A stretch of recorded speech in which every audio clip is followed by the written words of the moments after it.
You won't believe this. I made a grown man cry in my chair. If you don't know, I cut hair for a living. And let me tell you, for a long, long time, I didn't even think men had feelings. I did. Because I guess it was how I was being treated in different relationships. But yeah, this man cried in my chair, y'all. He was one of my clients. So, yesterday he called me.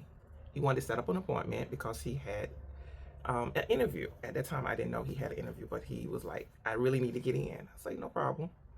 Now, the thing was, I really didn't want to go nowhere because, listen, we supposed to have got snow in Jacksonville. And we didn't. I'm glad we didn't because, child, a little bit of flurries here and there will shut our city down. But we didn't. We got a lot of cold weather. And I was having cabin fever anyway. I was like, I need to get out. And him calling was like confirmation. Get on up. Get out the house. So um, I met him at the shop. Well, I didn't really know when he was coming because he asked me what time he was going to be there. But he got there about maybe an hour after I did. And me being a medium, as terms y'all understand, I saw the word sadness on this young man as he came into the door. So yes, I cut hair and I also read people. Interesting combination, right? So he said, Miss Pam, you ready for me? And I'm like, yeah, baby. And I'm like, come on over. He said, you sure you ready for me? I said, listen here. Well, I ain't doing nothing. And if you don't come over here, get in this chair, me and you go fight. I said, you really the only reason I'm here, right? So when he sat down, it was like this weight that was on him. I took his hat off and began to comb his hair. And he has natural curly hair. This young man usually take care of himself. So I was like, what's going on? So I began to pick his hair. And he was like, it's okay. I know it's a little snap crackle pops up there. But go ahead. And I'm like, wait a minute. What's going on? He said, Miss Pam, I was laid off during the Christmas holidays or around Christmas. So I'm saying, I'm sorry to hear that. So he began to tell me what happened at the job and all that. I'm like, oh, okay. But he had an interview. I said, well, that's cool. But it was still like this weight that was on this young man. It was like a cloud. That's what it looked like to me when I see people as I'm reading them. So as I'm talking to him, there's Shay Shay on YouTube, Shay Shay Lounge, I think it's called. And he's talking to his guests. And it just happened to be talking about men and how they hold in their feelings, they ball in their feelings, and how they don't express their feelings. It was talking about the man being the head of the household and, all these things. So me and him usually engage in conversation, but he was like really quiet, which was really unusual. So me, I usually kind of go with my clients. If they're real talkative, I keep up a conversation. And if I say a couple of words and they don't say anything, I just ease off and I'll just keep cutting their hair. So it was that kind of energy. He really wasn't saying anything because even the way he was sitting, it was like, he was slouching. So when I finished cutting his hair, I began to speak in my native tongue. And it's not English. And if you know me and people know me, they know what I mean when I said I speak in my native tongue. So I started speaking over him. And what I was getting, that this man had a lot of built up stress. And it was right across his chest. And I was actually like, I just started doing this here. And I started, like rubbing his shoulders. And I'm like, let it go, let it go, let it go. And he just started his neck just like this. I said, you're carrying stress and it's right here. And if you don't let it go, you're gonna end up having a heart attack. Because what we don't realize, balled up emotion create dis-ease in our bodies. So it's right here in his chest.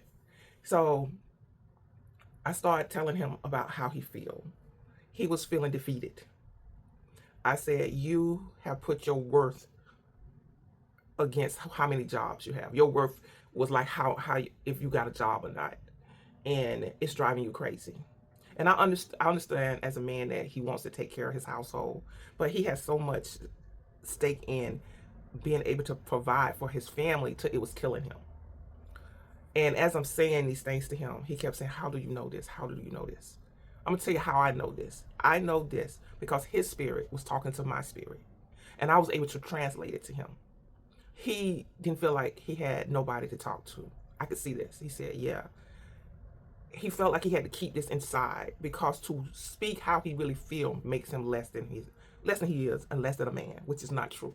But this is what this man was carrying. And I mean, when I tell you this stress was so strong on him, it literally came up the back of his head because I was standing behind him, up over my head and down my body. And how I get rid of it, because I was literally taking in his energy, which I usually don't do.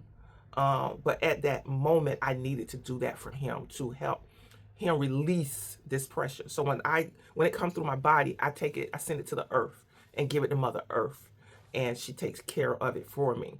So I'm feeling this, and this went on, y'all, for at least a good 10 minutes. And he's just crying. He's like, "How do you know these things? How do you know this?" And I began to tell him, stop speaking over yourself in a way that is you're defeating yourself. Sometimes people speak spells over themselves, or they speak over themselves in a negative way. And the reason I told him, it affects all of us, but some people carry their medicine. People have medicine and don't even know it. Like if you write a lot, if you write in detail, and if you that person, you're literally creating a world. And if you want to write something out, it happens. So this man's gift was in his tongue, his mouth. And I kept saying, your gift is in your tongue. Your gift is in your tongue. His spirit had me to repeat that.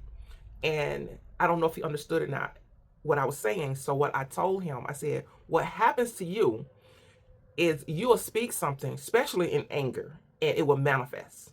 So you have to be mindful of what you're saying. So if you have that power to speak these things outside of yourself, when you're thinking these things, you're speaking these things to yourself, you are like casting a spell over yourself. So your mind and your spirit start thinking these things. And like I said, it was like a cloud over him. I said, start speaking in a manner that's uplifting. I say, instead of saying, why is this happening to me? How do I get out of it? What is my next step? What do I need to do next? These are the things that I told him that he needed to do. Instead of being a victim and casting spells on yourself, uplift yourself. Show me the right person to go through to. Show me the resources I need. So I gave him this to do to help him, and some other things to do. I also told him, at any time that you felt like you need to cry, you cry. I said, I don't care if you're riding down the road and it comes and you need to pull over and have that moment to release all that. It was so much it was so overwhelming. And I always have alcohol, grain alcohol. So I got the alcohol and I brushed him down and cleaned some of his aura. And he was just crying, y'all. He got up out that chair and he was like, thank you. Thank you so much. He said, I don't know how you know this, but when I tell you, he came in like a cloud of dust and he left clear, or it was removed. He was another person. So I like that. I love what I do, y'all. I do. I love where my spirit guides me to go to certain places, because this happens to me a lot. I remember I was on one side of Jacksonville and they told me to go to the other side of the city to a Target, and I ended up talking to this lady. I don't even know why I'm in Target. I'm walking around and, well, I do know, because Spirit be like, you need to be here, and I'm trying to figure out why I'm here. And I ended up talking to this lady that needed to hear a message from me. But me being there, I was glad that I made him cry.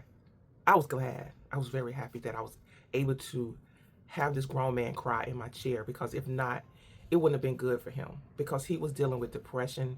He was dealing with low self-esteem. He didn't feel worthy. One thing that I saw is this man can get jobs, but these jobs they're very mediocre jobs.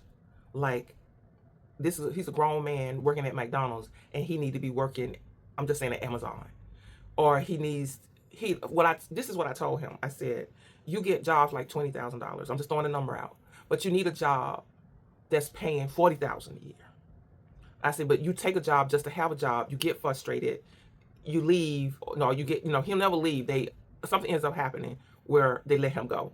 Even the job that they let him go, I told him his time was up there.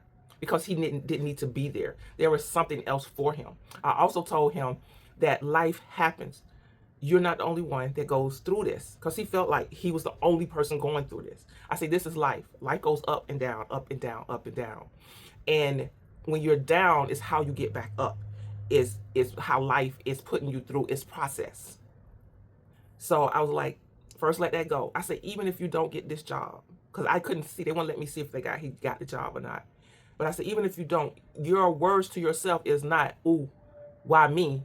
Your job is to lead me where I need to be. It's a difference in that language. So this is the things that I told him. And he was very, very grateful. And I was very, very thankful for allowing spirits to use me, my spirit to know where I needed to be. And I needed to be at the shop that day. And he was my only client. But I was very grateful that I was there when he needed me. I love what I do. I love being a medium. I know a lot of people say different things about being a medium. But baby, when you see somebody come in with a cloud over their head and then they leave and they have a new step and a fresh haircut, money, money can't buy that. It can't. So I love what I do. And what I would want to say to men, allow yourself to release these feelings that y'all have inside. Cry, talk to someone, whatever you need to do. And the other thing is, women, check up on your men. I know it's a lot of back and forth between men and women, but if you care about him, and like I said in the beginning, I didn't think they had feelings, and I was honest when I was younger. But as I began to talk to my guys in my chair, they are, I would say, more emotional than we are. But they have to put on this hard thing, and it doesn't make them weak. It just makes them human. Check on your man. Not this. What's wrong with you? You need me to do something? Not that one. Step in your feminine energy and say, baby, let me run some bath water for you. Let me hold you. Let me massage your shoulders. Let me fix your plate. Let me massage your head. Let me do something so you can relax. Baby, just sit, and I'm going to let you watch football without bothering him. I'm going to go in the other room. Whatever. We're going to have some good sex. Whatever. However that is, but check on your man. That's basically what I'm saying. Just check on your man.